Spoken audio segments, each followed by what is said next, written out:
Salut et bienvenue sur ma chaîne Foot 237. Ici, bien évidemment, je parle exclusivement de l'actualité sportive camerounaise. Bon, aujourd'hui, une fois de plus, nous allons parler de Samuel Eto'o. Mais cette fois-ci, c'est un sujet qui le concerne personnellement. Mais pas seulement lui, ça concerne aussi la nation camerounaise entière. Parce que, si vous vous rappelez bien, en avril 2023, la famille Eto'o et Samuel Eto'o ont été frappés par le décès de leur papa. Je parle bien sûr de David Eto'o. Mais depuis lors, le funérail de ce dernier n'avait pas encore été organisé. Bon, je vous rassure alors que les funérailles de David Eto'o auront bien sûr lieu.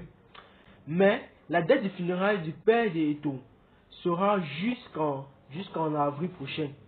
Le père de Samuel Eto'o, David Eto'o, dont l'un de ses fils est son homonyme, est décédé en avril 2023 de suite d'une longue maladie, à l'âge bien sûr de 71 ans, à l'hôpital général de Douala.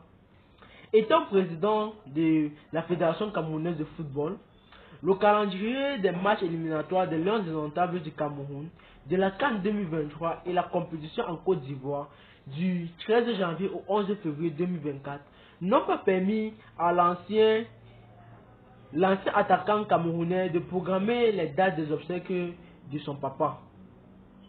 Pour ceux qui ne le savent peut-être pas, perdre notre chien n'est pas une affaire facile à digérer. Nous pouvons comprendre alors à quel point Samuel Eto'o a valorisé la nation camerounaise. Il a mis en avant le peuple d'abord avant de penser à lui-même. Et ça vraiment c'est la pensée d'un vrai dirigeant. C'est comme ça que nous devons penser.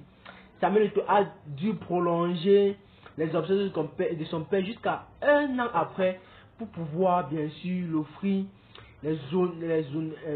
pour pouvoir enfin l'offrir l'honneur qu'il mérite. Donc, Samuel Eto'o a attendu un an pour pouvoir bien sûr se libérer de la charge ou bien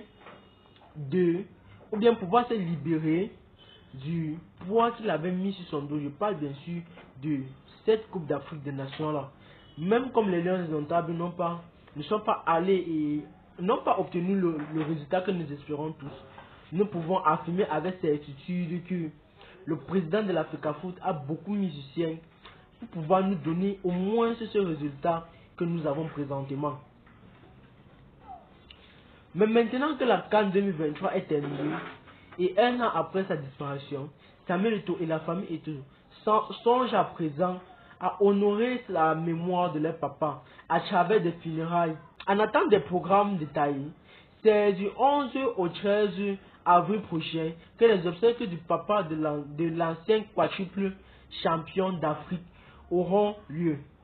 D'ailleurs, l'Africa Foot avait même mis en place en novembre 2023 un comité pour les préparatifs des obsèques du patriarche David Eto'o, qui a été également ancien défenseur central dans les années 1970 à 1980 et a notamment joué pour l'équipe nationale du Cameroun lors de la Coupe d'Afrique des Nations 1972.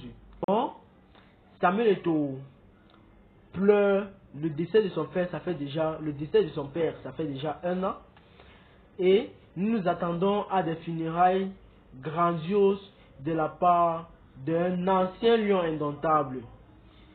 J'espère que tout va pouvoir se passer dans l'ordre et dans l'organisation. Parce que comme vous le savez d'abord ici au Cameroun, l'organisation n'est pas quelque chose que les Camerounais reconnaissent en fait. Bon, je souhaite mes sincères condoléances à Samuel Eto'o et à la famille Eto'o. Je prie que l'âme du père de Samuel Eto'o puisse reposer en paix et qu'il trouve son chemin vers le paradis. Nous voici donc arrivés à la fin de cette vidéo. Pour ceux qui ont songé à suivre la vidéo jusqu'à la fin, je vous remercie. Mais s'il vous plaît, avant de me quitter, n'oubliez pas bien sûr de vous abonner, activer la cloche de notification et aimer la vidéo. N'oubliez surtout pas de créer vos comptes ArtIsBet et Melbet en utilisant le code promo ArtIs1 pour recevoir jusqu'à 200% de bonus lors de vos recharges et jusqu'à 100% de bonus lors de votre premier dépôt après inscription. Prenez soin de vous, gardez le sourire, à toujours indomptable. Bye.